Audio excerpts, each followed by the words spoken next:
pinutol ko kasi hindi pwedeng mataas ang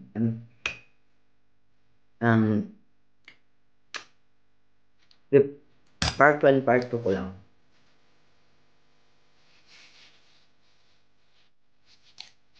Yung pagbigay ng mga ano dito, mga medicine. Kung ikaw ay tulad ko, dumating ako dito is 2016. So, need pa mayroon akong mamograph para sa tutoy test. Walang bayad yan. At saka yung, ano ba yung sa kwarta natin.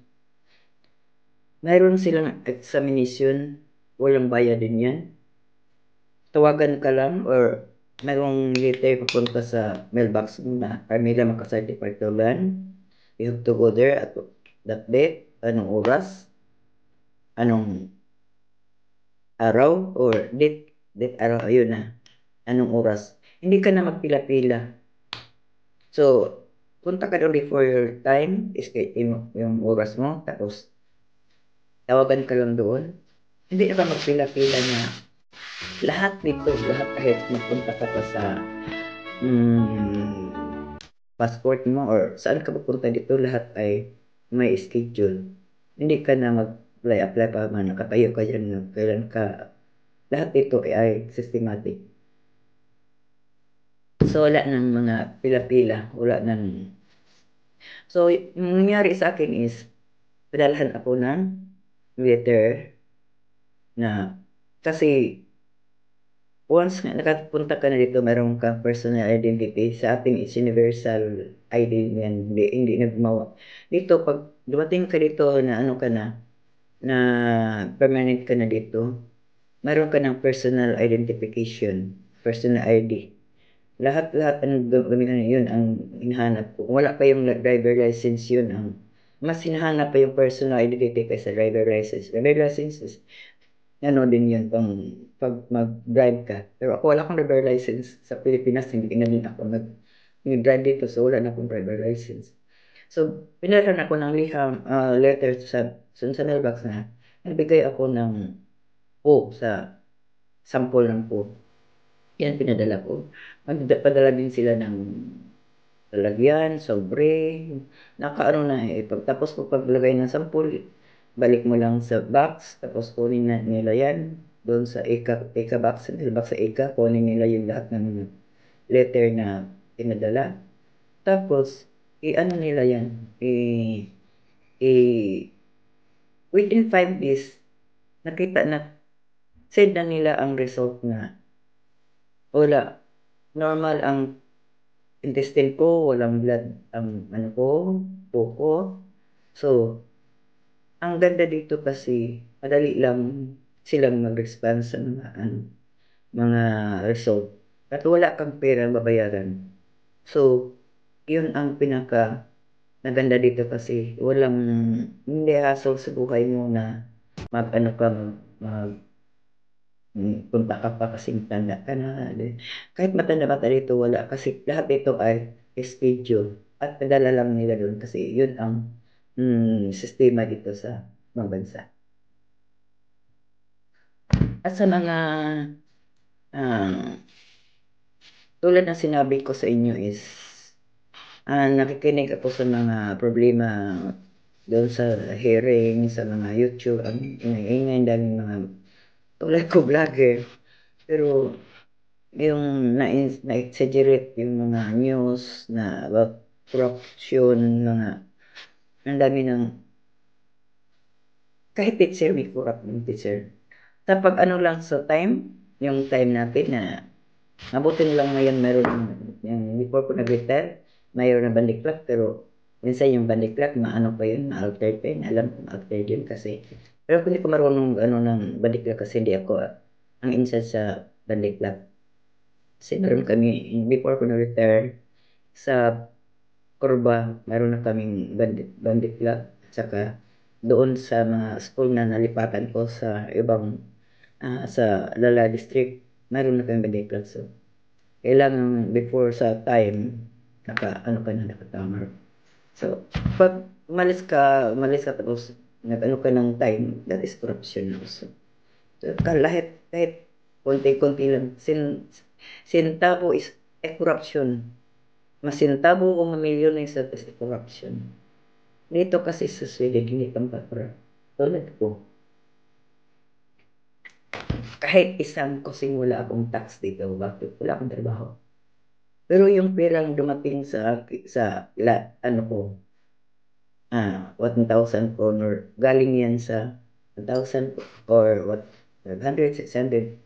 Yung mga pera na binibili ko sa ika is send sa akin. So, wala silang nakukuhang tax sa akin kasi galing yan sa pera ko binili ko at transfer lang sa Swedbank. Pero ang uso dito is hindi na pareha sa tulad sa Pilipinas na pupunta ka pa ng Palawan, punta ka pa ng ML, daming mga dito wala. Mayroon lang ditong Western Union. Pag change money, kapag pumunta ka ng ibang bansa, pumunta ka doon, magpa-change ka ng money mo from Swedbank, Swed money to Euro, or uwi ka sa Pilipinas, yung pira mong Swedish, magpa-change ka ng Filipino.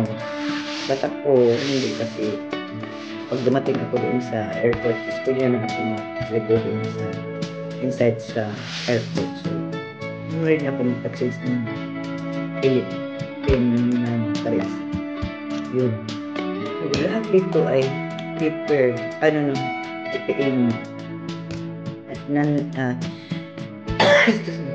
paper, please, wala na kaming bayad. Pag bayad mo is, na lang, Swiss or itap mo lang yung ATM mo, ganun lang. Hindi ka na password. Okay. Tulad sa akin, yung land bank ko, pension bank, ATM. Pag bili ako sa e-card, ano ko lang yan, ilagay ko yan, tapos bigay ko yung personal fee. Wala nang sign sa ibang store. Mag-sign ka sa machine. Ano mo lang sign kamay mo i-sign mo. Para pag nagsulat mo, pagka mo sign. Pero sa store na dito sa yung number lang, bigay lang personal fee, bigay yung PIN number ko, tapos type nila. Tapos lakas din. Tapos yun na, pag matay po dito na nag-pension ako, yun ang ginagamit ko, parang hira ako dito sa swing ko. Yun ang yung iba kasi mga Pilipino nagtatrabaho, nagbablog. Yung iba nagbablog while nagtatrabaho. Yung iba plain housewife lang. Yung iba walang magawa. Nagkakambugera. Ako wala akong kambugera dito. Wala akong pagmalaki. Kambugera lang ko. Pero yung nagsasabing mayaman ang lang namin. Ano pamangkin ko dito na hindi pwedeng hindi magkakaroon kasi daming humihingi. Pag may humihingi sa akin, so wala akong bibili kasi alam mo, pero hindi pala ko. Kasi pera ko rin ang ang ganda lang dito yung pagkain. Hindi kalipin sa akin sa liba. Pero hindi bakit. Kasi gusto, hindi ganahan tago dali sa buto. Yan. Kaon pa gano'n sa una. Hindi ka nanambok ko sa akong kinaon na uy rice. Uy, ako'y rice niyang hapon. Ako tayo pagawas. Okay. Ganito lang. Dalawang cup ng sa rice cooker, di ba? May cup yan. Tapos, sain ko yan. I-divide ko yan ng 4. So, ngayon, sunod na araw. So, 4 na days yung dalawang can. Kasi, ang kilo pala dito sa rice is 75 kroner for 2 kilos. So, kanang 2 kilos is good for 1 month. 1 month ko yung 2 kilos. Isang bisis lang kami. Ako, minsan sabi ni Roger, gusto na sa kain ng rice. Paano daw siya tumaba kasi tumaba na daw ako. So, ganun lang ang buhay namin. Eat rice once a day. Sa talang buwan.